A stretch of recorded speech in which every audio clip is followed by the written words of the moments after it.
Hello student.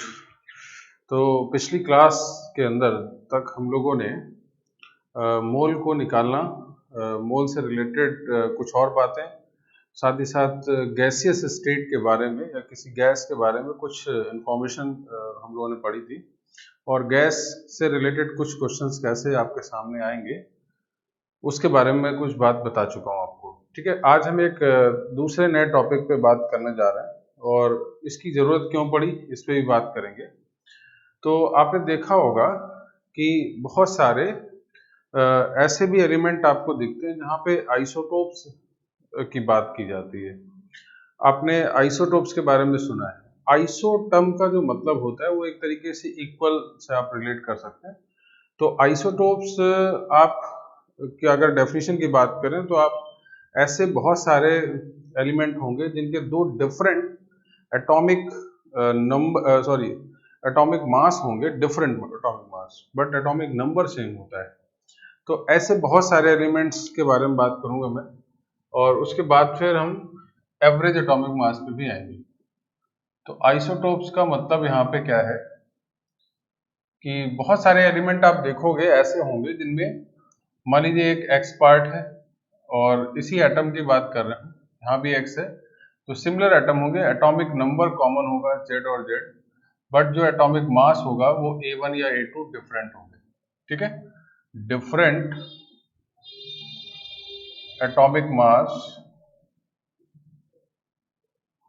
But equal atomic number. ठीक है, तो ये बात आपको आइसोटोप्स में बताई जाती है कि ऐसे बहुत सारे एग्जांपल्स आपको मिलेंगे, ऐसे एटम होंगे जहां पे एटॉमिक मास की जहां तक बात की जाए तो वो डिफरेंट होंगे, बट एटॉमिक नंबर जो होगा वो सेम है। फॉर एग्जांपल अगर हम बात करें जैसे 6C12 और 6C14, तो अगर आप इसमें देखो तो ये एटॉमिक मास क्या है, दोनों का डिफरेंट है, बट ये जो नंबर है वो क्या है, इक्वल है। ठीक है, ऐसे ही और एग्जांपल में बहुत कॉमन सा है 1H1 1H2 एंड 1H3। तो ये आइसोटोप्स ऑफ हाइड्रोजन है जहां पे मास 1 है, 2 है और ये 3 है, but the atomic number is 1। ठीक है, तो दीज आर द आइसोटोप्स। तो इसको आप आइसोटोप्स बोल सकते हैं। ठीक, इसी तरह से आप और भी एग्जांपल्स दें तो 7 and 14 और कॉमा में 7 and 15 की बात आप कर सकते हैं। तो यहाँ भी एटॉमिक मास डिफरेंट है, बट एटॉमिक नंबर क्या होगा, सेम होगा। तो इनको भी आप बोल सकते हैं कि आइसोटोप्स हैं। और भी एक एग्जांपल 6 ऑक्सीजन की बात कर रहे हैं, 8 ऑक्सीजन 16 और 8 ऑक्सीजन 18 भी आपको कई जगह दिख जाएगा। तो ये 16, ये 18, तो ये आपके पास यहाँ भी आइसोटोप्स होते हैं। एक और एग्जांपल जो मेरे ख्याल से सबको पता है, 17 क्लोरीन 35 एंड 17 क्लोरीन 37। तो यहाँ मास डिफरेंट है, एटॉमिक नंबर सेम है, these are also the isotopes. ठीक, अच्छा मैं इसकी बात क्यों कर रहा हूं उस पे आते हैं। आइसोटोप्स के अंदर अगर मैं आपसे बोलता कि क्लोरीन का एटॉमिक मास क्या होगा, ठीक है ना, तो एक जैसे ये दो आइसोटोप्स हैं, इसमें क्लोरीन का एटॉमिक मास 35 भी है और यहाँ 37 भी है। तो हमारे पास ये एक डाउट होगा कि हम 35 लें या 37 लें। ठीक है, तो इस जगह ये प्रॉब्लम आ गई। अच्छा एक और चीज, जैसे आपके पास कोई क्लोरीन एटम का सैंपल है अगर, ठीक है ना, इन जनरल नेचुरल अगर आपने कोई सैंपल लिया तो उसके अंदर क्लोरीन पूरा 35 वाला ही नहीं होता, उसके अंदर बहुत सारे ऐसे एटम भी आपको मिल जाएंगे क्लोरीन के जिनमें एटॉमिक मास 37 भी होगा। इसी तरह से अगर आप नेचर से हाइड्रोजन लें तो उन हाइड्रोजन में ज्यादातर 1H1 होगा, लेकिन कुछ पार्ट में 1H2 भी होगा, कुछ नंबर ऑफ एटम 1S3 भी होंगे। तो मेरा बोलने का मतलब ये है कि अगर आप किसी भी एलिमेंट का सैंपल लेते हैं तो उसमें बहुत सारे कंटेंट जिनके अंदर आइसोटोप्स होता है, ऐसा जरूरी नहीं सबके अंदर हो, तो उनमें कुछ ना कुछ परसेंट में, ये अलग बात है कि कम होगा, लेकिन सभी का एग्जिस्टेंस होगा। जैसे मैं कार्बन की बात करूं तो कार्बन के सैंपल को अगर आप लेंगे तो इसमें 12 कार्बन भी होगा और कार्बन 14 भी होगा। मतलब ये अलग बात है, ये बहुत कम होता है। इसी तरह से 7 and 14 और 7 and 15 अगर है तो इसमें भी 14 भी होगा, 15 भी होगा, दोनों ही कंटेंट होंगे। अच्छा, ये अलग चीज है कि कौन ज्यादा है कौन कम है, वो अनदर इशू है, बट दोनों होगा। तो ऐसे केस में जब आप आइसोटोप्स को डील कर रहे होंगे तो आपके लिए एटॉमिक मास को निकालना एक नई प्रॉब्लम आपके सामने आएगी, ठीक है ना। तो ऐसे केस में एटॉमिक मास हम किसका लिखें, तो ये क्वेश्चन आ जाता है। तो उसको एटॉमिक मास निकालने के लिए हमें एवरेज एटॉमिक मास के कॉन्सेप्ट को लाना होता है। ये एवरेज एटॉमिक मास पहले तो हम लोग समझ लें और फिर निकलेगा कैसे, इस पर भी बात हम लोग करेंगे। तो हम उस एवरेज एटॉमिक मास को कैलकुलेट करने का एक मेथड है, उसको भी बात पढ़ते हैं, और उससे रिलेटेड कुछ क्वेश्चंस में कैसे एप्लीकेशन होगा उस पर भी बात हम लोग करेंगे, ठीक है। तो अब हम बात करने जा रहे हैं कि अगर ये आइसोटोप्स हैं तो इनके एवरेज एटॉमिक मास को हम कैसे कैलकुलेट करेंगे।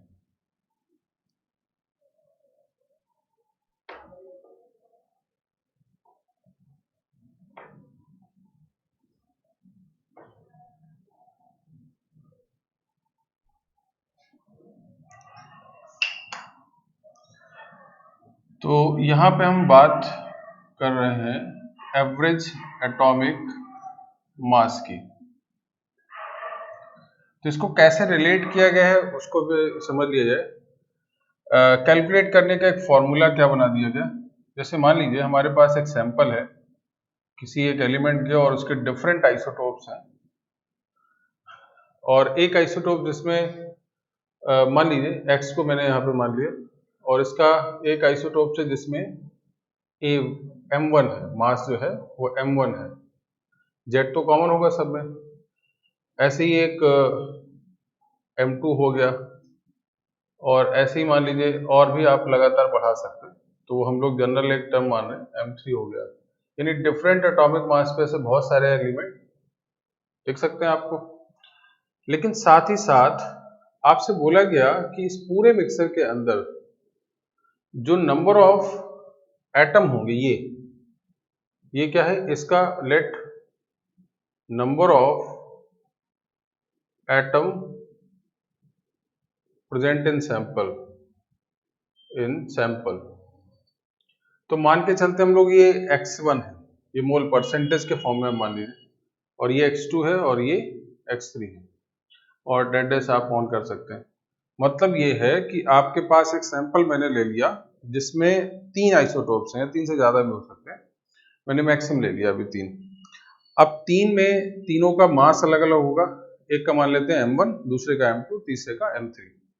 अब क्या होगा, उस सैंपल के अंदर जो m1 मास वाला है, m2 मास वाला है और m3 मास वाला है, उसके डिफरेंट नंबर्स ऑफ एटम होंगे, या आप उस जो डिफरेंट नंबर ऑफ एटम्स हैं उसको दरअसल हम लोग x1, x2, x3 मान सकते हैं, ठीक है ना, ये बात समझ आ रही। अच्छा, इसको मोल का परसेंटेज भी बोला जा सकता है। ये x1, x2, x3 क्या है समझना है ध्यान से। जो आपके पास पूरा सैंपल है, उस सैंपल के अंदर पर्टिकुलर एक एटॉमिक मास वाला जो एटम होगा वो कितने नंबर में है या उसके कितने मोल हैं। मोल से भी मतलब मॉलिक्यूल्स के नंबर से ही होता है या एटम के नंबर से होता है। तो आप x1, x2 जो x3 लिख रहे हैं वो क्या है, नंबर ऑफ एटम्स के बारे में बता रहा है, या आप उसका मोल परसेंटेज भी बोल सकते हैं, ठीक है। तो अगर ऐसा होता है तो आपके पास जो एवरेज मास निकाला जाता है उसको हम m1 x1 plus m2 x2 plus m3 x3 और डेट एज जो भी आप आगे तक बढ़ा दें, और अपॉन में x1 plus x2 plus x3। हालांकि दो ज्यादा रहते हैं, आप इसको चाहे तो mn xn तक ला सकते हैं, यहां भी xn तक ला सकते हैं, बट हमें कोई सीरीज नहीं बनानी है यहाँ पे। तो ये एक फॉर्मूला आपके सामने जनरेट हो जाता है, ठीक। मैं फिर रिपीट कर दूं, क्वेश्चन जब भी आप कोई फॉर्मूला फ्रेम करते हैं तो फॉर्मूले में ये जरूर जान जाएं कि वो फॉर्मूला क्या एक्सप्लेन करना चाहता है, उसका डेरिवेशन कैसे आया, उसमें जो भी टर्म्स यूज हुए उसका मतलब क्या है। तो m1, m2, m3 क्या है, जिस एलिमेंट के डिफरेंट आइसोटोप्स थे उनके डिफरेंट एटॉमिक मास हैं, m1, m2, m3 so on जो भी हो, और जो x1 x2 x3 था वो पूरे सैंपल के अंदर उस पर्टिकुलर m1 m2 और m3 का जो मोल नंबर ऑफ मोल्स होंगे या नंबर ऑफ एटम की बात भी कर सकते हैं आप, तो वो यहाँ पे रिप्रेजेंट हो रहा है। तो अगर ये सब चीजें डिटेल में पता है तो आप एवरेज एटॉमिक मास निकालने के लिए इस फॉर्मूले का यूज करेंगे। ठीक है, इसको मैं एक छोटा सा एग्जांपल ले लेता हूँ, वहां पे आपको चीजें समझ में आ जाएगी। मैं एक एग्जांपल यहाँ पे लिख रहा हूँ। लेट्स से क्लोरीन आपने लिया और क्लोरीन 35 है, क्लोरीन 37 है। ठीक है, इसके number of moles 2 molar 1 ratio में है, मतलब ये 2 अगर है तो ये 1 है। तो अब आपको एवरेज ऑफ यानी average atomic mass of chlorine बताना है। ठीक है, तो हम क्या करेंगे, हमारा सबसे पहला काम होगा m1 निकालना। m1 कितना 35 मान लेते हैं, m2 कितना मान लिया हमने 37 मान लिया। अब m1 को आपने 2 माना तो x1 इज 2 और x2 इज 1। आप फॉर्मूला निकाल लें, चारों चीजें पता चल गई। m1 x1 m2 x2 upon x1 plus x2। Now average निकालना है आपको, m1 35 into 2 plus 37 into 1 by 2 plus 1 मतलब 3। तो इसको आपने सॉल्व किया और यहां से आपके पास वैल्यू जो आ गई वो मैं यहाँ पे और सॉल्व कर देता हूँ। 70 हो गया, 107 आ गया, 107 बाई 3। और अगर आप इसको निकालें तो 3 और 35.5 के लगभग आ जाएगा। तो मेरे ख्याल से आप यही लिखते हो ज्यादातर, है ना। देखा होगा आपने क्लोरीन 35.5 लिखा होगा हर जगह। तो ये एक एवरेज एटॉमिक मास को कैलकुलेट करने का तरीका आ गया। ठीक, अच्छा अब आप डिफरेंट टाइप से इसका रेशियो अलग भी कर सकते हैं। 2:1 की जगह 2:3 कर दीजिए, 1:2 कर दीजिए, जो भी करें वो अलग। ये जो मैंने लिया है वो एक नेचुरल जो कॉम्बिनेशन रेशियो है उसको लिख दिया है, इसीलिए 35.5 आ रहा है। कई बार आपसे हो सकता है एवरेज दिया हो और आपसे पूछ दिया जाए कि उसका जो आइसोटोप्स है उसका मोलर रेशियो क्या है या कितने नंबर ऑफ रेशियो, मतलब x1 x2 भी पूछा जा सकता है। तो ये तो अब इतने बहुत सारे अननोन वैल्यू हैं, उनमें से कोई भी एक पूछा जा सकता है, वो सब आप आसानी से निकाल सकते हो। तो पहले इस क्वेश्चन के थीम को, इस टॉपिक को समझा जाए कि एवरेज एटॉमिक मास निकालने का मीनिंग क्या है, एवरेज एटॉमिक मास हम कैसे निकालते हैं। तो मैं फिर एक बार पूरी बात समझा दूं। एक ऐसा एलिमेंट है जिसके डिफरेंट टाइप के आइसोटोप्स हैं और आइसोटोप्स के जो मास है वो m1 है, m2 है और m3 है। ठीक है, एटॉमिक नंबर सेम है और ये जो एटम है डिफरेंट टाइप के मास वाले m1 m2 m3, उनका जो नंबर ऑफ एटम है या रेशियो है, जो molar ratio x1 x2 x3 है। तो अगर ये सब चीजें प्रोवाइड की गई हैं आपको तो यहाँ से आप एवरेज एटॉमिक मास निकाल सकते हैं। This is m1 x1 m2 x2 m3 x3 और जितना भी आगे रहे। तो इस तरह से मैंने एक एग्जांपल भी लिया। एक और क्वेश्चन इसी तरह का मैं यहाँ पे बताता हूँ आपको।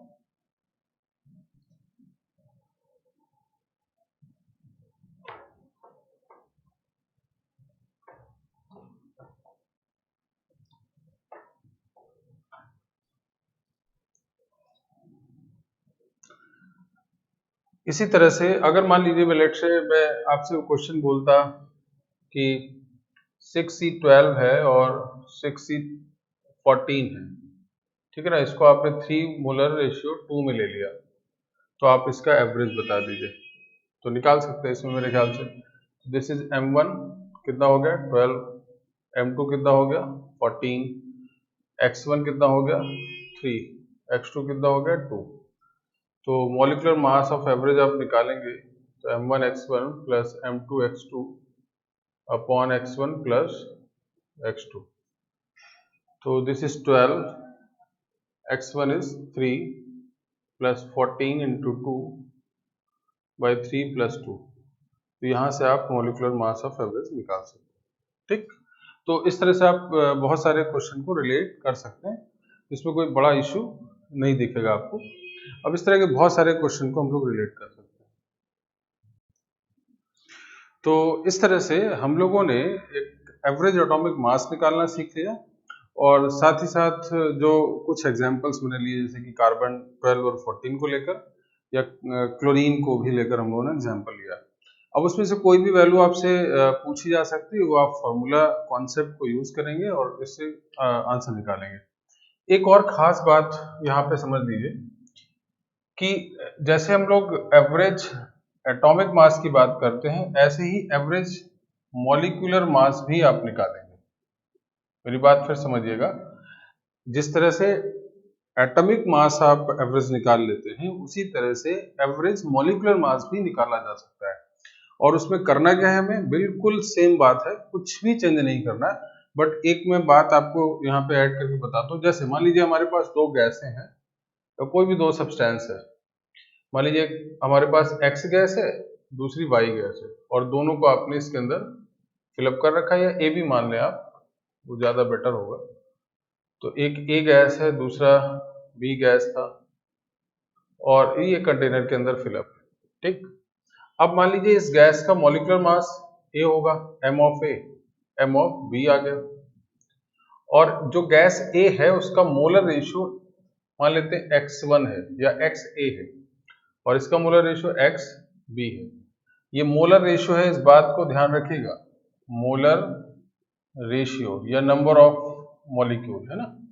तो अब आपको अगर एवरेज निकालना है तो हम क्या करेंगे, Ma into XA plus MB into XB upon XA plus XB। तो ये सिंपल सा तरीका आपके पास यहाँ पे एवरेज मॉलिक्यूलर मास का भी हो सकता है। इसको आप एटॉमिक वेट ना लिख के MB लिख दें, वो अलग इशू है। ठीक है, तो इस तरह से आप एवरेज मॉलिक्यूलर मास को भी निकाल सकते हैं। मैं एक इसका एग्जांपल दे रहा हूँ। जैसे मान लीजिए हमारे पास एयर होता है, एयर के अंदर क्या माना जाता है, O2 और N2। लेट से मैं बोल दूं कि ये 2 मोलर 1 रेशियो में है, O2 2 है और N2 क्या है, 1 रेशियो में। तो इसका एवरेज यानी इस एयर का एटॉमिक मास क्या होगा, ये पूछा जाएगा, सॉरी मॉलिक्यूलर मास। तो एयर का मतलब दो गैसें हैं, हम मान के चल रहे हैं मोटे तौर पे, वैसे होती बहुत सारी गैसें भी हैं। तो अगर ये माना जाए O2 और N2 दो गैसों का मिक्सर है जो कि एयर है, और उसमें 2 मोलर 1 रेशियो में O2 और N2 है, तो आपको एवरेज निकालना है। तो लेट से M1 is 32, molecular mass O2 का निकाल लिया, और M2 is 28, X1 is 2 and X2 is 1। अब आप बस एवरेज निकाल लें, तो कैसे निकलेगा, M1 X1 32 into 2 plus 28 into 1 upon 2 plus 1। तो बस इसको सॉल्व करिए और यहां से आपके पास मॉलिक्यूलर एवरेज मॉलिक्यूलर मास आपके पास यहाँ पे प्रेजेंट हो जाएगा। ठीक है, तो average molecular mass of air, ठीक, वो आप निकाल लेंगे।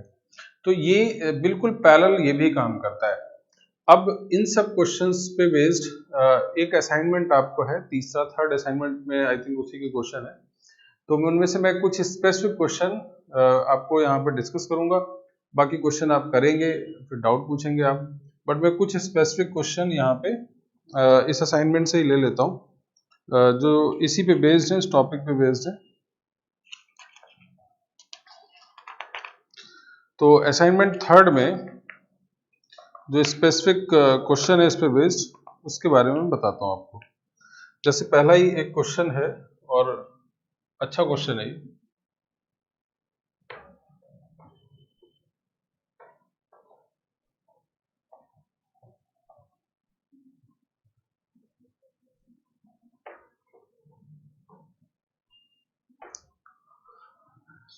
जैसे क्वेश्चन नंबर 10 की बात हम लोग यहाँ पे कर रहे हैं, असाइनमेंट नंबर 3 से, H3 से आपके पास क्वेश्चन नंबर 10 बोला गया, if isotopic distribution of carbon 12 and 14 is 98% and 2%। मतलब कार्बन 12 और कार्बन 14 का एक मिक्सर है, इसमें जो डिस्ट्रीब्यूशन है वो 98% ये होगा और ये 2%।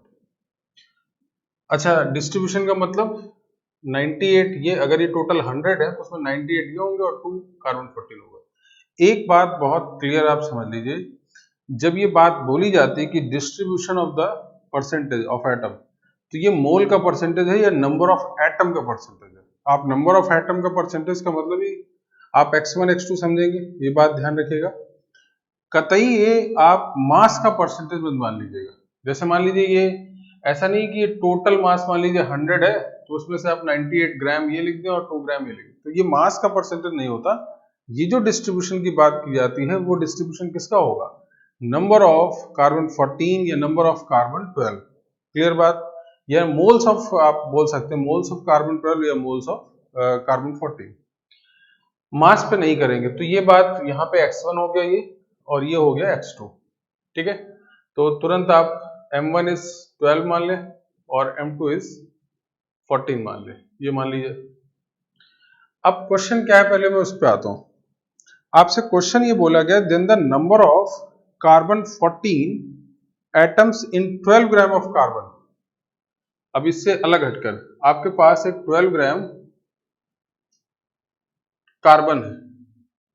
अच्छा, इस 12 ग्राम कार्बन में आपको कार्बन 14 को निकालना है, ये कितने हैं यही पूछा जा रहा है। 12 gram then the number of, तो ये नंबर ऑफ कार्बन 14 निकालना है आपको किसके अंदर, 12 ग्राम के अंदर।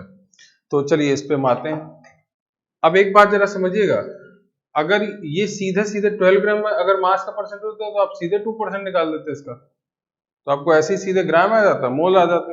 तो हमें वो नहीं करना है। वो क्यों नहीं कर सकते आप, क्योंकि जो 12 ग्राम है इसके अंदर निकालने, इसको मोल से बदलना पड़ेगा, और ये जो परसेंटेज दे रखा होता है ये नंबर ऑफ एटम के परसेंटेज है। तो अगर हमें इस 12 ग्राम को मोल्स में बदलना है, 12 ग्राम कार्बन को अगर मोल्स में बदलना है, तो किसी भी ग्राम अमाउंट को अगर मोल से बदलना है तो हम क्या करते हैं, n equal to W by M. और अगर हम n equal to W by M पे जाते हैं तो यहां फिर वही बात कि एटॉमिक मास कौन सा लिखा जाए, 14 की 12, तो कौन सा लिखेंगे हम, एवरेज वाला। एवरेज के लिए आप यहां पे आ जाएंगे, तो एवरेज कैसे आएगा, m1 x1 plus m2 x2 upon x1 plus x2। तो एवरेज जब आपने निकाला तो यहाँ m1 is 12 into x1 is 98 plus 2 into m2 is 14 by 100। ठीक है, तो आप सिंपली ये वैल्यू लगा सकते हैं।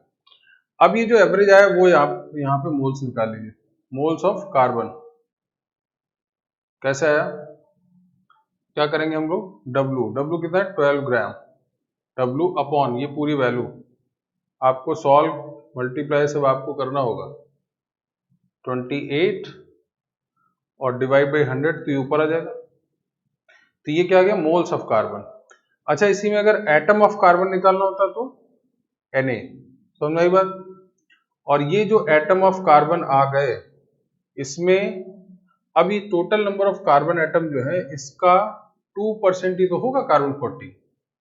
तो आप अगर लिखें number of carbon 14 in sample, तो आप क्या करेंगे, 2% निकालना है, मतलब 2 बाई 100 इंटू में दिस वैल्यू, क्या 12 into 100 divide by 12 into 98 plus 28 into Na।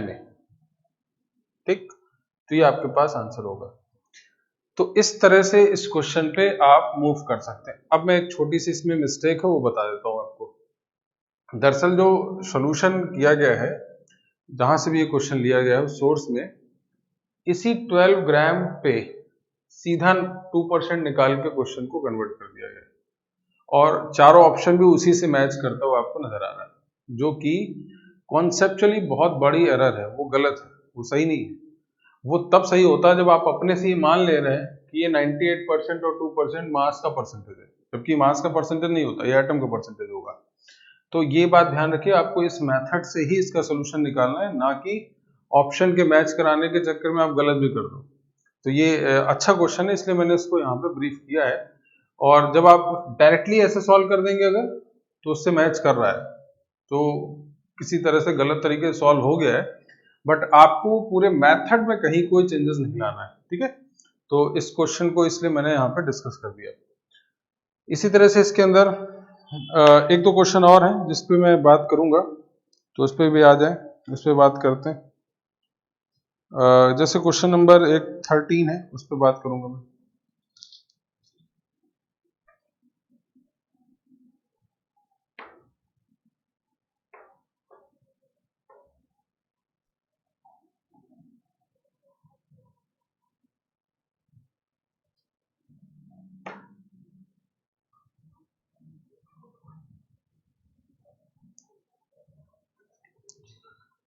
Question number इसी तरह का एक क्वेश्चन नंबर 13 है, इसी के अंदर एवरेज वाले पे बेस्ड है, और यहाँ पे बोला गया 3 isotope of an element m, m+1 and m+2, ये 3 आइसोटॉप्स हैं। तो let's say this is m1, m2 and m3, ठीक है। आगे बोला गया if the mean mass of this m+0.5, तो ये एवरेज है ना, ये एवरेज दे रखा है तीनों को निकालकर। तो आपसे बोला गया कि इनका रेशियो क्या होगा, यानी x1, x2, x3, ये पूछा जा रहा है। चारों ऑप्शन भी हैं।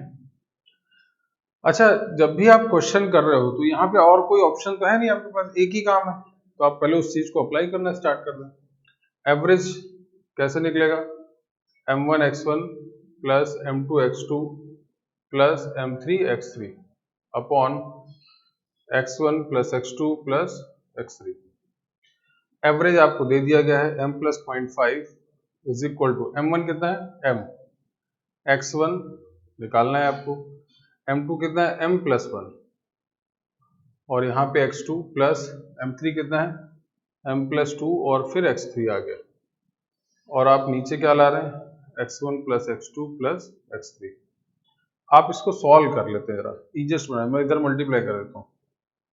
तो मैं इसको m x1 plus m x2 plus m x3, ठीक, और साथ ही साथ 0.5 भी मल्टीप्लाई होगा, तो मैं इधर ही लिख रहा हूँ सब, 0.5 x1 plus 0.5 x2 plus 0.5 x3 is equal to, ये सब एक साथ है,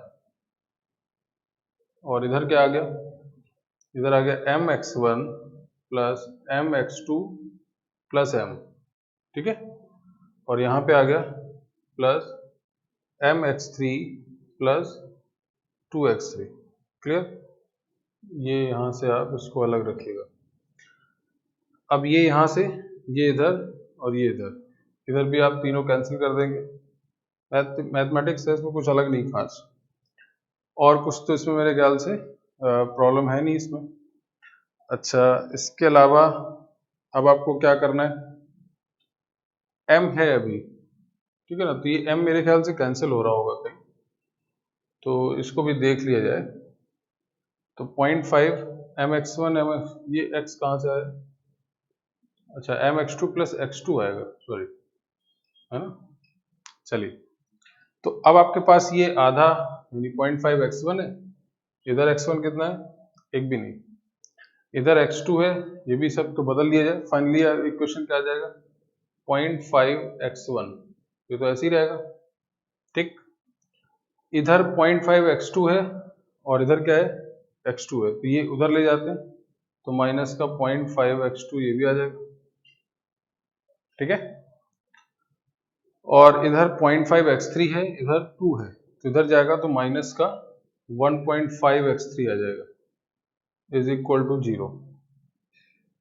ये कर सकते हैं आप, और यहाँ से पॉइंट अगर आप हटा दें, यहाँ मैं ले आता हूँ, 0.5 हटा दीजिए आप, तो x1 minus x2 minus 3x3 is equal to 0, या आप x1 equal to x2 plus कितना आ जाएगा, आई थिंक हाँ 3x3 ऐसे आ जाएगा, तो ये एक इक्वेशन बन गया। अच्छा, अब एक बात तय है कि आपको 3 अननोन वैल्यू निकालनी है, x1 x2 x3, तो अब इक्वेशन देखिए, तो सॉल्व तो ऐसा कुछ होगा नहीं, आपको बस सिंपली क्या करना है, जो ऑप्शन गिवन है उनको वैल्यू रख के इसको बस सेटिस्फाइड करना है। तो सेटिस्फाइड अगर आप कर दें, तो बी ऑप्शन अगर आप देखो यहाँ पे असाइनमेंट में, तो 411 का है, एक ऑप्शन दे रखा है 411, तो late x1 this is x2 and x3, तो अगर आप इसमें 4 रख रहे हैं तो ये बैलेंस हो रहा है, इक्वेट हो जाएगा, ये 4 और यहाँ पे 4 आ जाएगा। तो आप ये बोल सकते हो कि बी इज करेक्ट। ठीक है, तो कुछ क्वेश्चन को हिट एंड ट्रायल से भी आप करेंगे, इसका और कोई तरीका नहीं हो सकता है ना। 3 अननोन है, इक्वेशन एक ही बनेगा तो उसका कोई सोल्यूशन नहीं होगा। तो अब हम बात इस क्वेश्चन की करेंगे। इसके अलावा एक दो क्वेश्चन और हैं जो एवरेज मॉलिक्यूलर मास पे बेस्ड है, तो मेरे ख्याल से थोड़ा सॉल्विंग को लेकर आप अलर्ट रहिएगा, बाकी सब एवरेज बात। ठीक है,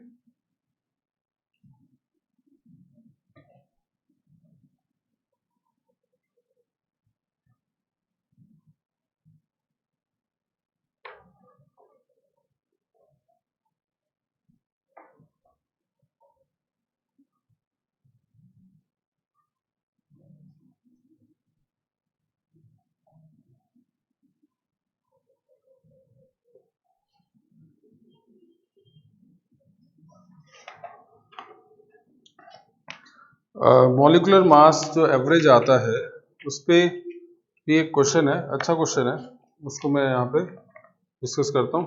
क्वेश्चन नंबर 15 है, बोला गया अ gaseous mixture of,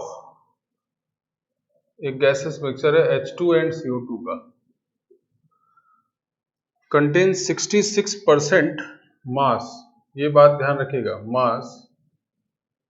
mass of CO2, मतलब इस पूरे का मास अगर 100 ग्राम है तो उसके अंदर 66 ग्राम CO2 होगा। मैं फिर रिपीट कर दूं, मास का परसेंटेज है ये। तो ऑब्वियस बात, अगर ये 66% हो गया तो बाकी बचा हुआ ये CO2 हो गया, तो हाइड्रोजन कितना होगा 34%, ये तो आएगा 34 यहाँ पे। ठीक है, तो ये एक बात 34% हाइड्रोजन हो गया।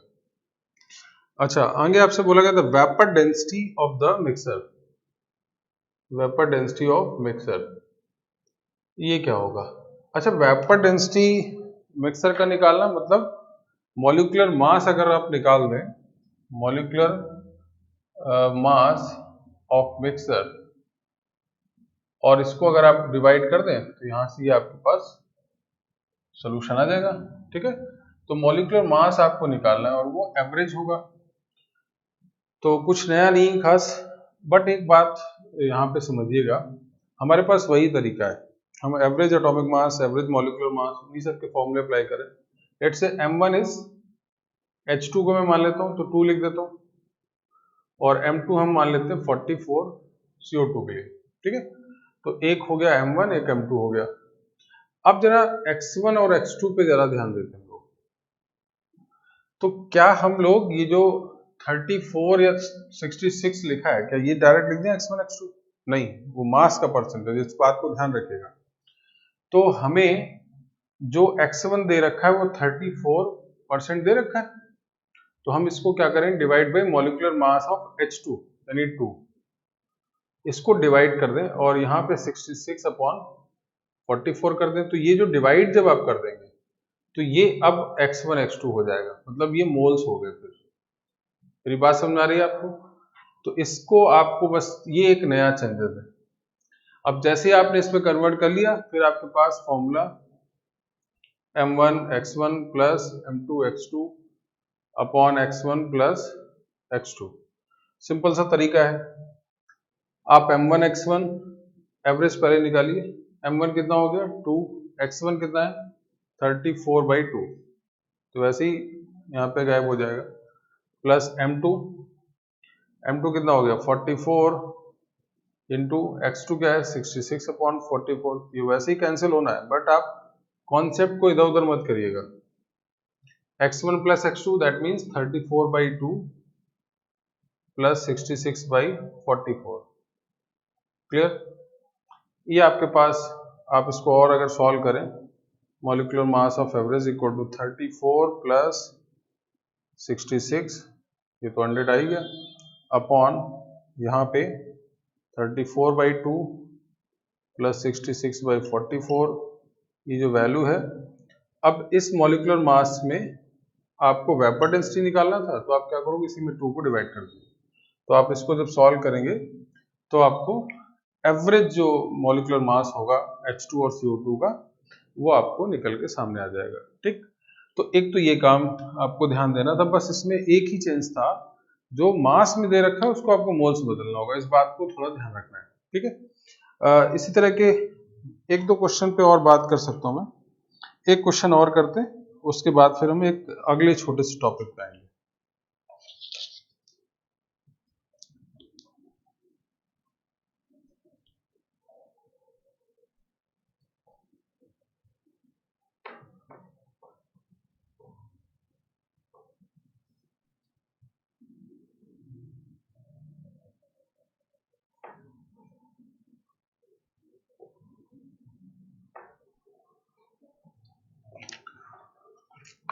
जैसा कि एक क्वेश्चन और है, यहाँ पे क्या बोला जा रहा है, क्वेश्चन नंबर 16 उसी पे बेस्ड लिखा, वेपर डेंसिटी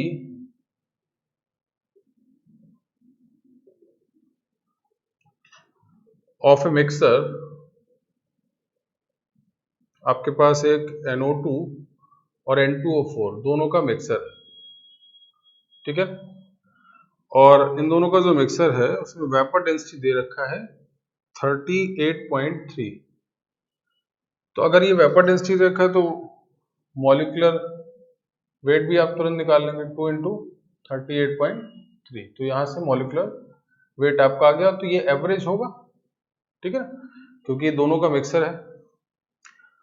आगे बोला गया the moles of NO2 in 100 mole mixer, ये 100 मोल का मिक्सर है, तो मोल्स ऑफ NO2 जो है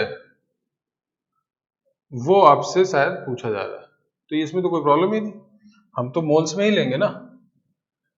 तो लेट मान लेते हैं हम लोग कि NO2 के मोल्स है x1, ठीक है ना, तो ये बचा हुआ 100 माइनस x, x1 x ही मान लो, 100 माइनस x आ गया, तो this is x1, this is x2, मोल का अपना परसेंटेज है, रेशियो है, ये एवरेज भी पता है, तो हम लोग सीधा average formula m1 x1 plus m2 x2 upon x1 plus x2 लिख दें। अच्छा, m1 क्या है, यहाँ पे लिख सकते हो, m1 नाइट्रोजन 14, यहाँ पे ऐड कर सकते हो 14 और 32, तो यहाँ पे 46 आ जाएगा, ठीक। और जो N2O4 है, M2 जो होगा वो, तो ये तो ऑलरेडी 92 हो जाएगा, 2 टाइम्स ही है ना ये तो, ठीक है। तो अब आप एवरेज फॉर्मूला यहाँ पे लिख सकते हैं,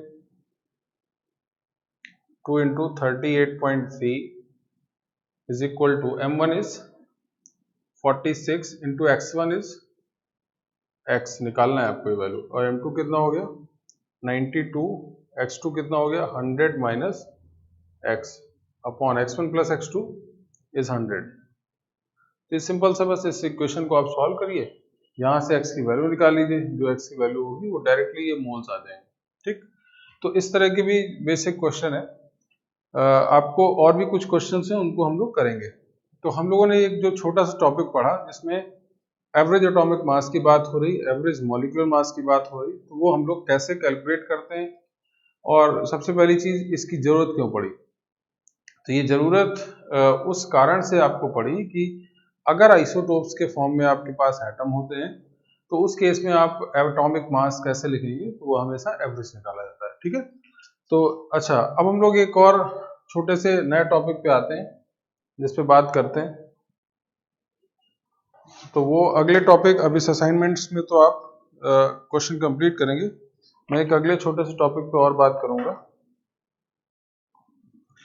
तो अब हम लोग बात एक और छोटे से टॉपिक की करेंगे, एवरेज एटॉमिक के बाद, average atomic mass, molecular mass जो निकाला था उसके बाद हम लोग जो बात करने जा रहे हैं वो, अब हम लोग मास परसेंटेज की बात करेंगे, मास परसेंटेज इन मॉलिक्यूल। इसका जरा मैं मतलब समझाता हूं आपको। दरअसल क्या होता है, एक बहुत छोटे छोटे क्वेश्चंस इसमें बनते हैं, बहुत छोटी चीजें हैं बट इनकी जरूरत आपको बहुत है ना, और इन सभी छोटी बेसिक चीजों से आप अपने आप को बहुत स्ट्रॉन्ग कर पाएंगे किसी बड़े क्वेश्चन के लिए, ठीक है। जैसे मान लीजिए हमारे पास कोई एक कंपाउंड है AXBY, ये कोई एक मॉलिक्यूल है आपके पास जिसमें X A एटम है और Y number of B atom, ठीक है। और ये आपको पता है कि इनके बीच का जो मोलर रेशियो है ए बी का, वो एक्स और वाई का है ना। ये अगर हम बात करें इनमें कि मोलर रेशियो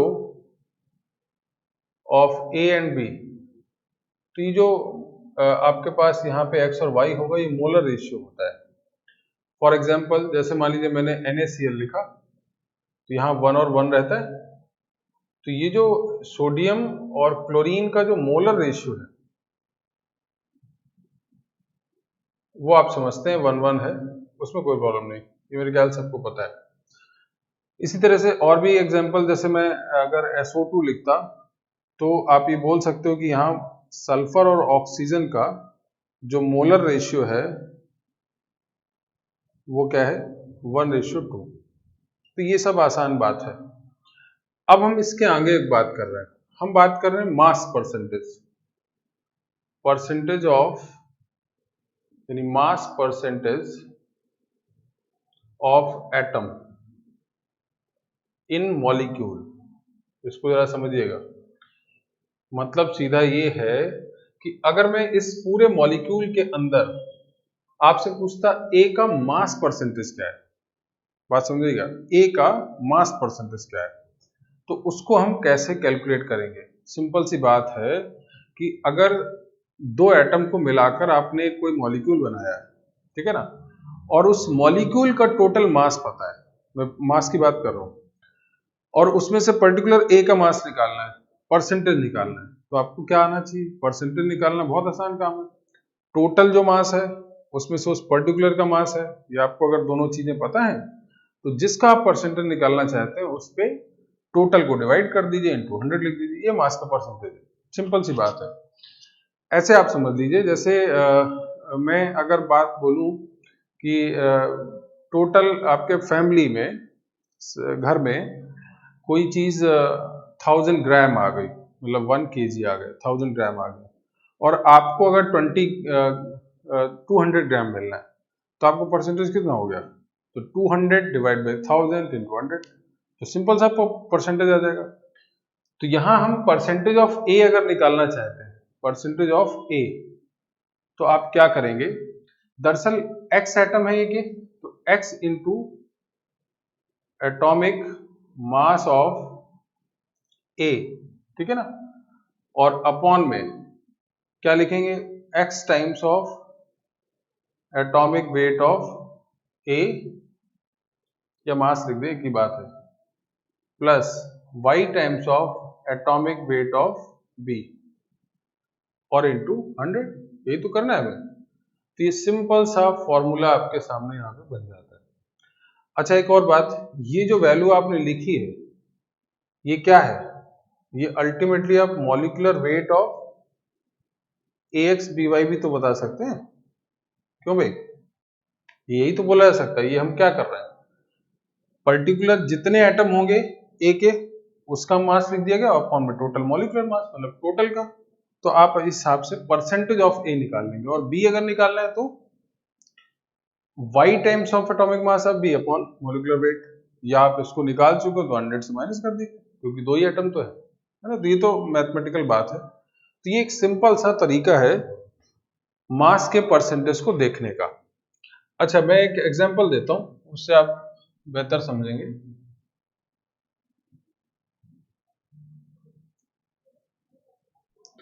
जैसे मान लीजिए मेरे पास यहां पे एक बहुत छोटा सा एग्जांपल CH4 मैंने लिखा, ठीक है। तो अगर इसमें मास परसेंटेज ऑफ कार्बन की बात करनी है, तो हमें क्या करना होगा, कार्बन कितने एटम है, एक, तो 1 इंटू एटॉमिक मास कार्बन का कितना होगा, 12, अपॉन फिर इसका पूरा मॉलिक्यूलर मास कितना होगा, 12 इंटू 1 प्लस 4 इंटू 1 और इंटू 100, तो दिस इज 12 अपॉन 16 इंटू 100, तो this is the percentage of carbon. लेकिन यहीं पे अगर आप मास परसेंटेज ऑफ हाइड्रोजन निकालते तो क्या करते हम, 4 इंटू 1 डिवाइड बाई 16 इंटू 100, तो ये भी आपके पास आ गया। तो ये एक तरीका, बहुत छोटा सा, बहुत आसान सा एक तरीका है परसेंटेज को कैलकुलेट करने का। मेरे ख्याल से इसमें किसी को डाउट नहीं होगा, बहुत स्ट्रेट, बहुत सिंपल सी चीजें हैं कि अगर आप किसी मॉलिक्यूल के अंदर किसी पर्टिकुलर एटम का परसेंटेज निकालेंगे तो उसका तरीका क्या होना चाहिए। एक दो एग्जांपल मैं और लेता हूं, छोटे छोटे एग्जांपल्स हैं।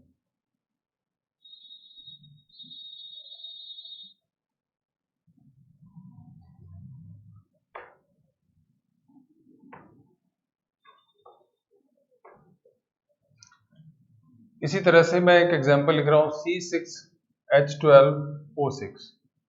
अब देखिए यहाँ पे कार्बन भी है, हाइड्रोजन भी है और 6 एटम भी है। तो परसेंटेज ऑफ कार्बन अगर निकालना है हमें तो 6 टाइम्स ऑफ कार्बन मतलब 12 अपॉन पूरे का मॉलिक्यूलर मास अगर निकालें तो 180 आता है, आप अलग से निकाल सकते हैं, इनटू क्या कर देंगे 100।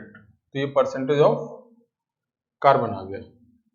इसी तरह से परसेंटेज ऑफ हाइड्रोजन की अगर हम बात करें तो कितने हाइड्रोजन आइटम है 12, तो 12 इंटू 1 अपॉन 180 इंटू 100, ये दूसरा तरीका आ गया।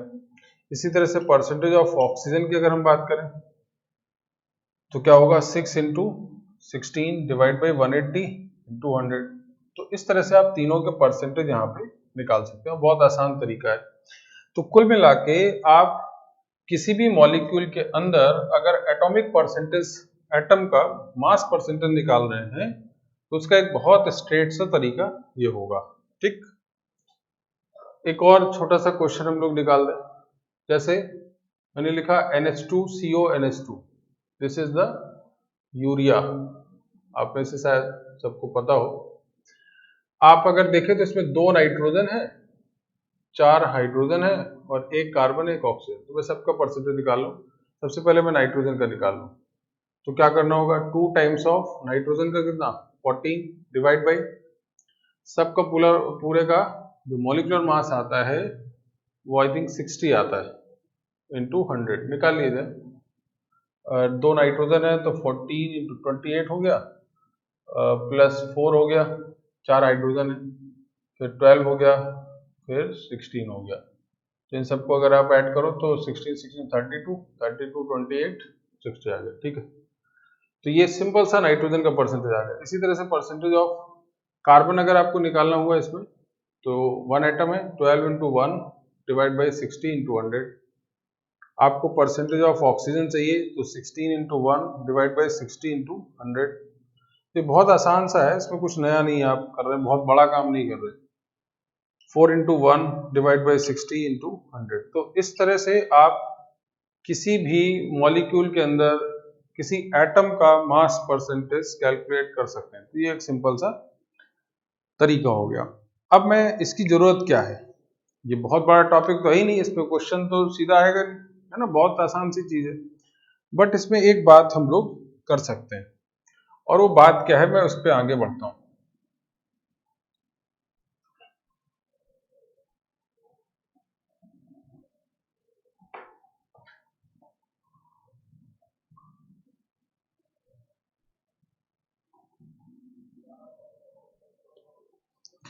यहां से एक बात स्टार्ट होती है इंपीरिकल फॉर्मूले की।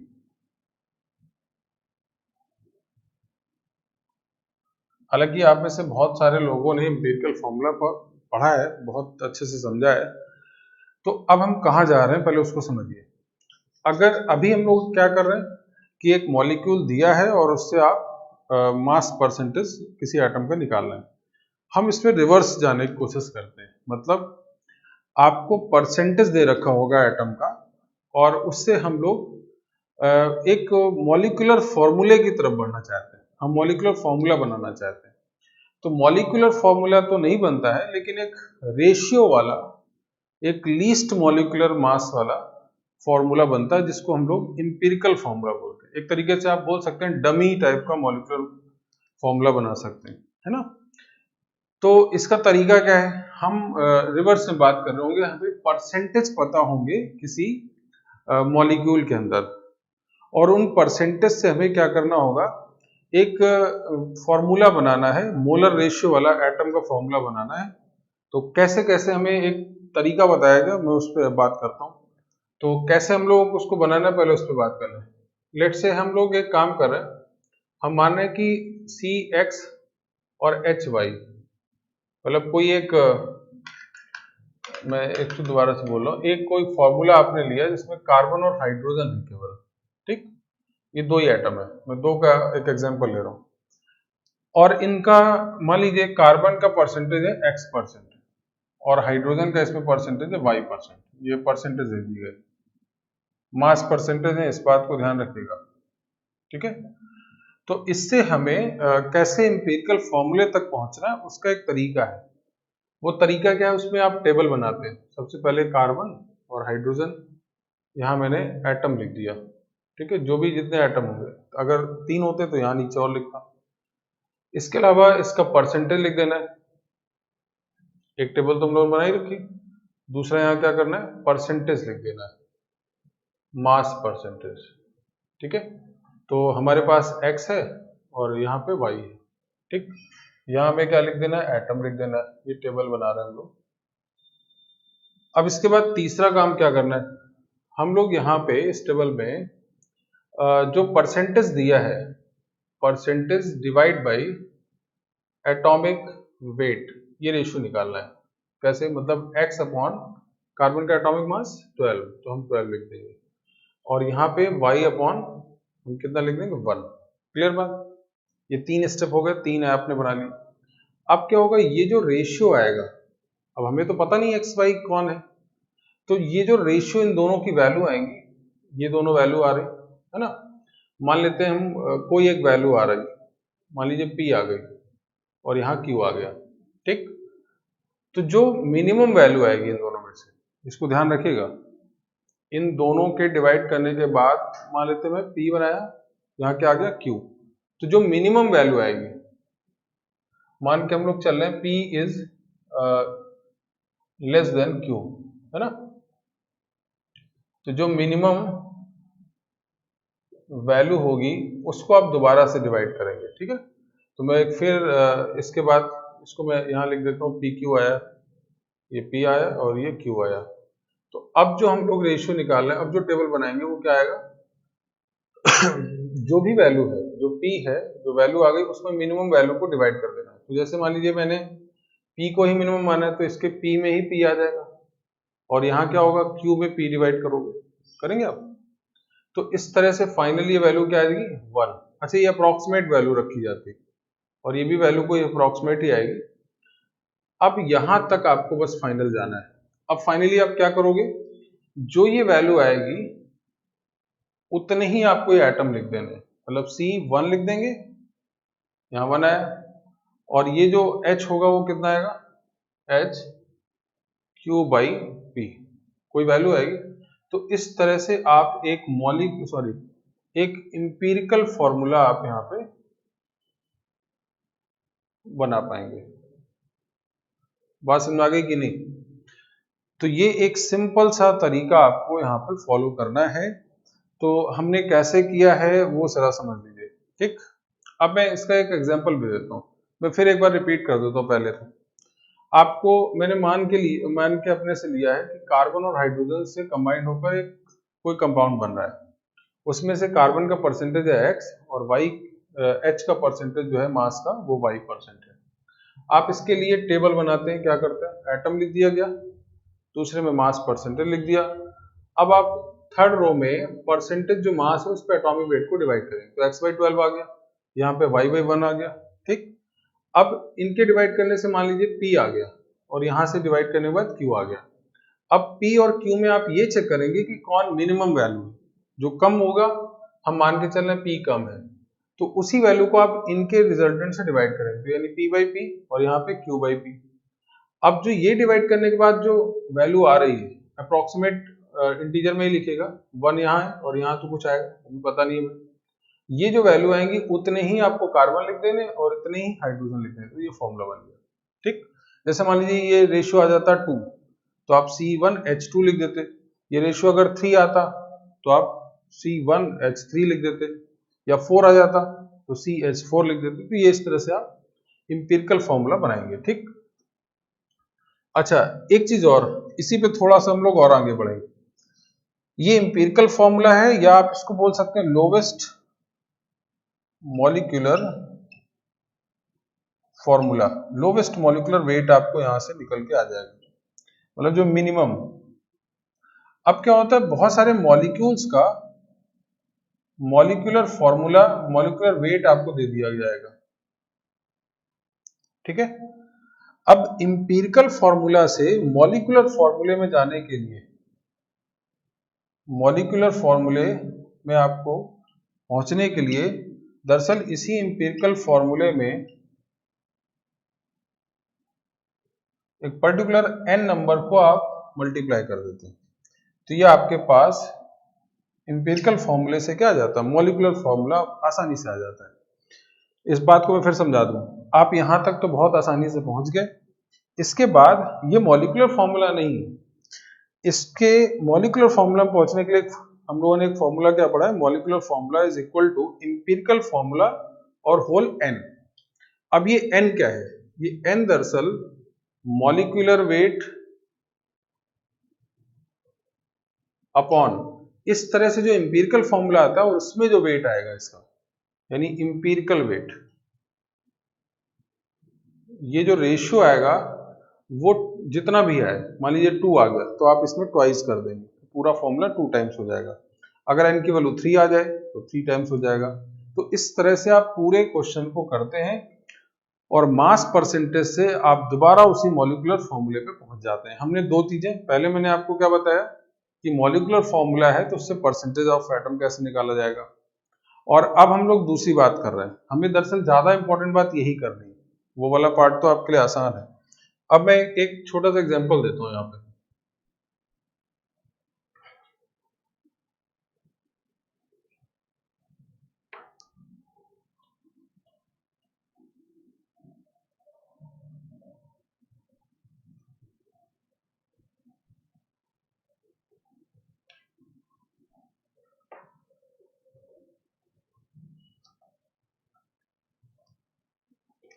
जैसे मान लीजिए मैंने एक क्वेश्चन की तरह डील कर रहा हूं, कार्बन और हाइड्रोजन को लेकर एक कंपाउंड है, उसमें मास ऑफ जो कार्बन है और मास ऑफ हाइड्रोजन है वो ये 25% है और ये 75% है, ठीक, ये दे दिया गया आपसे।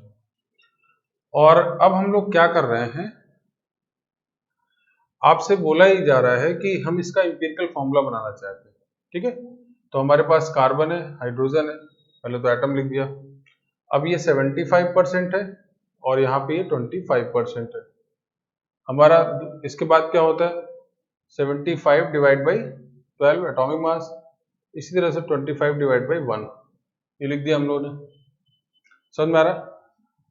अब ये डिवाइड करने के बाद अप्रोक्सीमेट कितना आएगा, 6 पॉइंट और ये 72 हो जाएगा, फिर 3 आएगा, 3 0 होगा, तो 2 टाइम्स, फिर इस तरह 6.2 के आसपास, और ये 25 आ गया। अब इनमें से मिनिमम वैल्यू कौन है, इन दोनों में से मिनिमम वैल्यू ये है, तो आप फिर इसी को डिवाइड कर देंगे इस पे, तो यहाँ पे क्या आ जाएगा 1 और यहाँ पे क्या आएगा अप्रोक्सीमेट 4 आ गया। तो इस तरह से आप, ये 1 हो गया, ये 4 हो गया, तो C 1 हो गया और H 4 हो गया। This is the empirical formula, ठीक है। अच्छा, इसी का इंपिरिकल वेट अगर निकाला जाए, इंपिरिकल वेट तो क्या है, कार्बन का 12 और 4 हाइड्रोजन मिला के कितना होगा 6, 4, तो टोटल 16 आ गया। अब ये इंपिरिकल वेट है, और इंपिरिकल वेट ऐसा नहीं कि मॉलिक्यूलर वेट होगा, और हो सकता है वो बराबर भी हो जाए। तो वो जो मॉलिक्यूलर वेट है वो आपको अलग से क्वेश्चन में दे दिया जाएगा। मान लीजिए ये दिया जाता कि इस तरह से जो कंपाउंड बना है उसका मॉलिक्यूलर वेट जो है वो भी आपको 16 ही दे दिया गया, तो अब आप n की वैल्यू कैसे निकालोगे, 16/16 1, या n की वैल्यू 1 आ गई। तो अब मॉलिक्यूलर जो फॉर्मूला होगा, फॉर्मूला वो कैसे आएगा, इसी CH4 के अंदर आप होल 1 कर देंगे, तो इसका मतलब वही हो गया फॉर्मूला, ठीक है। तो ये एक पूरा प्रोसीजर है जिसके थ्रू आप इंपिरिकल फॉर्मूले को आसानी से निकाल लेते हैं। तो ये केवल प्रैक्टिस का मैटर है, आप प्रैक्टिस करेंगे तो बहुत आसानी से आप इंपिरिकल फॉर्मूले को निकाल लेंगे। लोवेस्ट मॉलिक्यूलर मास का मतलब भी एक तरीके से एम्पिरिकल फॉर्मूले से होगा। ठीक है, तो इस तरह के भी बहुत सारे क्वेश्चंस आपको मिलेंगे, इस पे बेस्ड बहुत सारे क्वेश्चन आपसे पूछे जाएंगे, तो उसको हम लोग करेंगे। नेक्स्ट असाइनमेंट इसी पे बेस्ड होगा, तो उसको भी हम लोग एक बार ट्राई करना स्टार्ट कर दें। ठीक है, तो असाइनमेंट 4 से हम लोग एक इम्पॉर्टेंट जो क्वेश्चन है उसको यहाँ पे डिस्कस कर देते हैं, उसके बाद आगे बढ़ते हैं। ठीक है, तो यहाँ पे एक क्वेश्चन नंबर 5 है और ये आया हुआ क्वेश्चन है जेई के अंदर। तो पहले इस क्वेश्चन को पढ़ा जाए। Because the haemoglobin of the most mammal contain, haemoglobin है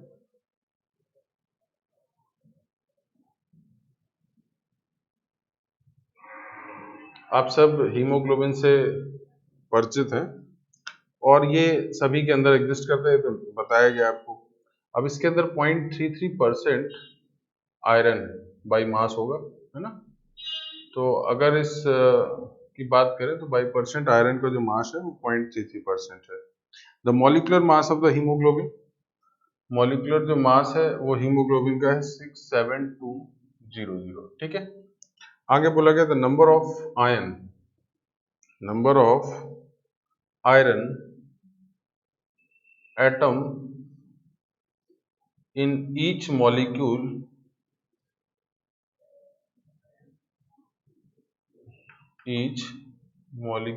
of hemoglobin। ठीक है, चलिए इस पे बात करते हैं। तो क्वेश्चन का मीनिंग सिंपल है। हमें ये बात बता दी गई, हीमोग्लोबिन का कोई एक मॉलिक्यूल है जिसके अंदर आयरन का जो मास परसेंटेज है वो 0.33 है और मॉलिक्यूलर वेट जो है वो इतना है। तो आयरन कितने एटम होंगे एक मॉलिक्यूल के अंदर, वो आपको बताना है। तो लेट हम सबसे पहला एक काम यही मान लें, let x atom of iron present in one molecule of haemoglobin. ठीक है, तो हम ये मान के चल रहे हैं कि x एटम एक मॉलिक्यूल के अंदर है। अच्छा, अगर ऐसा है तो इसी केस में अगर मैं सिंपल सा आपसे बोलता कि परसेंटेज ऑफ आयरन निकाला जाए, तो कैसे निकालते हैं आप? हम क्या करते हैं, जितने एटम उस पूरे मॉलिक्यूल के अंदर होंगे उसको लिखेंगे। तो कितने हैं, x इंटू में एटॉमिक मास ऑफ या atomic weight of iron upon नीचे क्या लिखेंगे, molecular weight of Hb haemoglobin और इनटू 100। ऐसे ही तो निकालते हैं हम, बस सब डेटा मेरे ख्याल से पता है। परसेंटेज ऑफ आयरन ऑलरेडी आपको दे दिया गया है 0.33 is equal to x times of iron 56 होता है, डिवाइड बाई मॉलिक्यूलर में मास दे रखा है 67200 इंटू 100। तो अगर आप फाइनली इस x की वैल्यू को निकालें यहाँ से, तो 0.33 इंटू 67200 डिवाइड बाई 56 इंटू 100। ठीक है, तो यहाँ से कैंसिल हो गया और ये जब आप सॉल्व करेंगे तो अप्रोक्सीमेट शायद 4 आता है। ठीक है ना, तो ये चीज हम लोग यहाँ से कैलकुलेट कर पा रहे हैं कि हीमोग्लोबिन का जो एक मॉलिक्यूल होगा उसके अंदर 4 आयरन एटम प्रेजेंट होंगे। ठीक है, तो एक सिंपल सा क्वेश्चन था, बट जेई ने पूछा था, पुराना क्वेश्चन है और अच्छा है क्वेश्चन।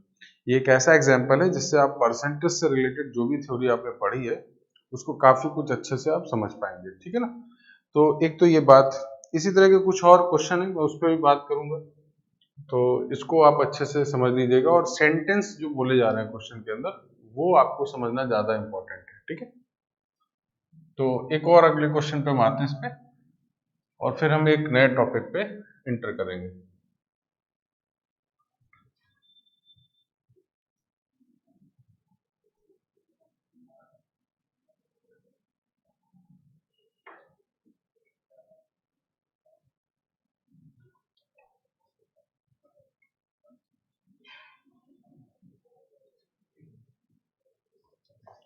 चलिए, तो जैसा कि क्वेश्चन नंबर 7 है, उसको जरा समझा जाए। लिखा है the chloride of a metal, chloride of a metal, यानी एक मेटल का क्लोराइड है, और उस मेटल क्लोराइड के अंदर 71% क्लोरीन है बाई वेट या बाई मास, ठीक है, ठीक है। And the vapour density of it, यानी मेटल क्लोराइड का vapour density of it is 50, तो ये 50 है, ठीक है। आपसे बोला गया atomic weight of metal, atomic weight of metal क्या होगा। चलिए तो इस क्वेश्चन पे हम लोग बात करते हैं। तो इस क्वेश्चन को पहले समझा जाए। आप एक काम करेंगे, सबसे पहले जैसे ही मैंने मेटल क्लोराइड की बात की तो हम मान लेते हैं मेटल पे प्लस n चार्ज है और जो क्लोराइड है वो तो हमेशा Cl-1 ही होगा। तो उस हिसाब से अगर ये फॉर्मूला देखें तो MClN आ जाएगा। तो ये फॉर्मूला बनाना आपको आना चाहिए, ठीक है। जैसे कोई बोला जाए मेटल का ऑक्साइड है तो ऑक्साइड इज ऑलवेज -2 और मेटल पे चार्ज आप बदल सकते हैं, ठीक है। तो मैंने मेटल क्लोराइड एक लिख दिया। इस मेटल क्लोराइड का वेपर डेंसिटी है तो मॉलिक्यूलर वेट भी आप निकाल सकते हो, 2 into 50, this is going to 100, तो 100 मॉलिक्यूलर मास हो गया। अच्छा, एक तो बहुत डायरेक्ट तरीका है, उस तरीके को जरा हम लोग समझते हैं। अब मेटल क्लोराइड का फॉर्मूला ये है और इसी के अंदर जो क्लोरीन का परसेंटेज वो 71 है, ठीक है। तो आप जरा क्लोरीन का परसेंटेज अगर निकालते इस फॉर्मूले के अंदर तो कैसे लिखते, n times of atomic weight of chlorine upon molecular weight of MClN, ये लिखते ना आप, into 100, यही लिखना होता है। तो percentage of chlorine already given है, is equal to n times into में Cl क्या है 35.5 अपॉन नीचे पूरा क्या है 100 लिख सकते हैं, इंटू यहाँ भी 100 है, तो ये तो ऐसे ही हट गया, तो n की वैल्यू यहाँ से क्या आ गई 2। तो ये अगर 2 आ गया दैट मीन्स मेटल क्लोराइड का जो फॉर्मूला है वो कितना आ गया MCl2, ठीक। अच्छा, इसके मास को अगर निकाला जाए तो क्या लिखोगे, atomic weight of metal plus 2 times of 35.5 is equal to, यही तो मॉलिक्यूलर मास होगा 100। तो आप ये 71 है, सब्ट्रैक्ट करेंगे तो कितना आ जाएगा 29, तो ये आपका सीधा आंसर। अच्छा, ये तो एक ट्रेडिशनल फॉर्मूले को अप्लाई करके उस तरह से आपने क्वेश्चन कर दिया, ये सबके लिए। अब जरा 2 मिनट इस क्वेश्चन को आप ऐसे ध्यान से पढ़ो। एक मेटल क्लोराइड है जिसके अंदर मास है 100, तो परसेंटेज में तो सीधा सीधा मास है ना। मेटल क्लोराइड है और उसका पूरा मास कितना है 100, उसमें 71% क्या है क्लोरीन। तो अगर 71 ग्राम ही तो हुआ 100 के रिस्पेक्ट में, तो 71 जो ग्राम है वो मास किसका हो गया क्लोरीन का, तो बचा हुआ जो 29 होगा वो सीधा किसका होगा मेटल का। तो ऐसे सीधे आ गया, तो बहुत स्ट्रेट क्वेश्चन आ गया। बट हर एक क्वेश्चन ऐसा नहीं होगा, अगर 100 नहीं दिया था तब तो आपको इसी तरह से ट्रेडिशनल जो मेथड है उसको आपको फॉलो करना होता है। लेकिन आपको ये सोचना जरूर आना चाहिए दोनों तरीके से, जैसा कि मैंने अभी बताया। और ये मैंने इसलिए बता दिया क्योंकि 100 है तो अगर आप 100 की बात करें तो 100 के रेस्पेक्ट में ही तो परसेंटेज होता है, तो आप सीधा सीधा कुछ नहीं करना होता। ये 100 है, उसके अंदर दो चीजों से मिलकर बना था, एक का 71 है, दूसरा बचा हुआ क्या होता है 29, सिंपल सी बात हो जाती है। चलिए, तो इस तरह के क्वेश्चन आपको इसके अंदर बहुत सारे हैं, उसको आप करेंगे, उस पर हम लोग बात करेंगे। इसी तरह का एक और क्वेश्चन है एम्पिरिकल फॉर्मूले से रिलेटेड, मैं उस पर एक बार जरा बात बताता हूँ।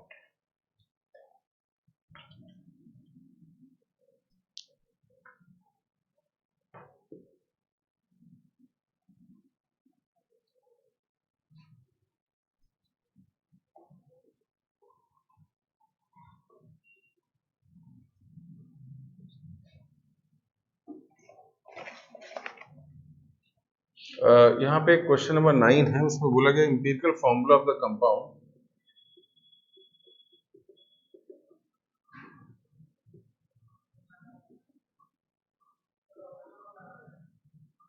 एक कंपाउंड का एम्पिरिकल फॉर्मूला CH है, ठीक है।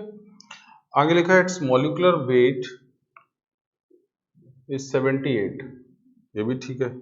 मॉलिक्यूलर फॉर्मूला बताना है आपको, ये क्या होगा। मैंने आपको पिछली क्लास में बताया, बहुत सिंपल सा बात है। तो सबसे पहले तो आप एम्पिरिकल वेट को निकाल लें तो इसमें क्या करना है, एक कार्बन का 12 + 1 तो टोटल 13 आ गया। और ये मॉलिक्यूलर वेट है, तो आपको याद है n की वैल्यू कैसे आती, मॉलिक्यूलर वेट अपॉन में एम्पिरिकल वेट। तो यहाँ पे 78 डिवाइड बाई 13 6 टाइम आ जाएगा। ठीक है, तो जैसे ही ये 6 टाइम्स आ गया, अब आपको पता है मॉलिक्यूलर फॉर्मूले के लिए आपको क्या करना होता है, एम्पिरिकल फॉर्मूले में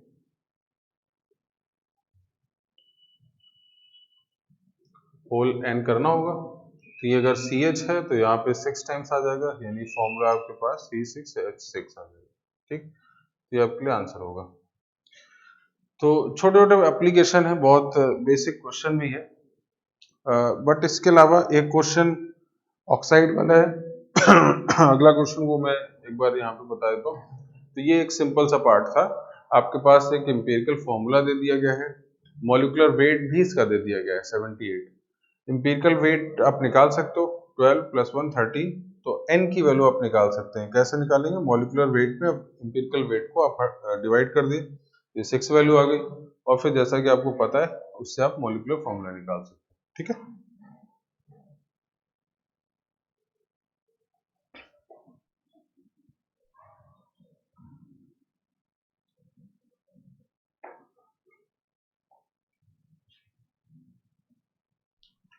चलिए तो एक और ऑक्साइड पे बेस्ड क्वेश्चन है,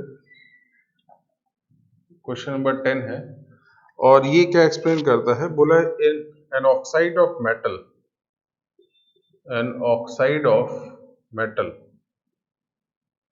ठीक है, contain 40% mass, 40% by mass of oxygen. जो ऑक्सीजन है उसका मास 40% है, ये बात ध्यान रखिए। A metal oxide of a metal oxide of metal M contain 40% by mass of oxygen। ठीक है, चलिए उसके बाद मेटल M जो है इसका एटॉमिक वेट दे रखा है कितना, 24। ठीक है, ये भी बात। अब आपको empirical formula of the metal oxide बताना है, इंपिरिकल फॉर्मूला आपको बताना है। तो चलिए इसको कैसे करते हैं हम लोग, तो इसके लिए हम लोग एक मिनिमम मॉलिक्यूलर मास की बात करें। ठीक है, तो लेट से 40% अगर मास है ऑक्सीजन का, तो हम मान लें एक मेटल ऑक्साइड कैसा ला रहे हैं, M पे +N लिख दें, और ऑक्साइड का मतलब O-2। तो यहाँ से फॉर्मूला क्या आ जाएगा, M2ON, ये फॉर्मूला आ गया। अब इस फॉर्मूले के अंदर ही 40% मास परसेंटेज किसका होगा, ऑक्सीजन का, जिसको निकाल लेते हैं। अगर आप परसेंटेज ऑफ ऑक्सीजन निकालते तो क्या आता, n times of 16 upon 2 times of atomic wait, मान लीजिए मैं x मान रहा हूँ, प्लस 16 n लिखते आप, क्यों भाई, ये लिखना होता, और इनटू क्या कर देते आप 100, ये हमारे पास। अच्छा, यहाँ पे एटॉमिक वेट जो है x की वैल्यू दे रखी है, तो ये मैं 24 यहाँ पे लिख देता हूँ। अब ये परसेंटेज ऑफ ऑक्सीजन क्या है, 40 दे रखा है, तो 40 is equal to n into 16 upon 48 plus 16n, और इनटू में 100। तो जो जैसा लिखा है बस वैसे ही सॉल्व करना है, इसको आप हटा दें तो ये 4/10 आ गया, इक्वल टू 16n। अच्छा, 16 को आप नीचे से यहाँ हटा दीजिए, तो यहाँ पे आ गया n अपॉन 3 + n। ठीक है, फाइनली यहाँ पे सॉल्व करिए, तो 12 + 4n is equal to 10n। तो यहाँ पे क्या आ गया, 6n is equal to 12, n की वैल्यू आ गई 2। तो ये सिंपल सा यहाँ पे n की वैल्यू आ जाती है, और ये फॉर्मूला आ जाता है M2O2। अब ये तो पूरा मॉलिक्यूलर फॉर्मूला है, और इसको अगर हमें एम्पिरिकल फॉर्मूला बदलना है तो लीस्ट जो एवरेज होगा उसको आप निकालेंगे, तो फॉर्मूला क्या जाएगा, MO हो जाएगा, यानी F को आप हटा देंगे। ठीक, तो इस तरह से आप इसको रिलेट कर सकते हैं। तो हमें कैसे, क्या मतलब है, सिंपल देखिए, क्वेश्चन में आपको कुछ करना नहीं है, जो क्वेश्चन में बोला जाता है उसको हमें बहुत बारीकी से एक एक स्टेप उसको निकालना है, उसको ही लिखना है और उसी पे कुछ एक्सरसाइज करनी है। जो फॉर्मूले जो टॉपिक आपको पता उसी पे बेस्ड करना है, तो अपने आप कोई ना कोई एक रास्ता आपके सामने जरूर आ जाता है, तो उसमें पैनिक नहीं होना होता है। केवल जो चीजें क्वेश्चन में बोली जा रही हैं उसको हम सही से लिख दें और उसके लिखते ही आपको पता चलेगा। जैसा कि हमने जैसे ही बोला गया 40% मार्क्स है, तो इनके हिसाब से है, हम एक बार जरा कैलकुलेट कर लेते हैं, दोनों इक्वेट कर दीजिए तो अपने आप कुछ ना कुछ रास्ता निकल आए। ठीक है, तो इस तरह के क्वेश्चन आपको इस असाइनमेंट के अंदर बहुत सारे क्वेश्चन हैं, इनको आप सब अपने से ट्राई कर सकते हैं। तो एक तो ये बहुत इंपॉर्टेंट सेगमेंट है, इन सबको करिए। अब मैं इसके बाद एक छोटे से एक अगले टॉपिक पर पहुंच रहा हूं, जिसकी मैंने बात आपको पिछली क्लास की थी, और वो है कंसंट्रेशन ऑफ सॉल्यूशन। तो उस पर हम बात करते हैं।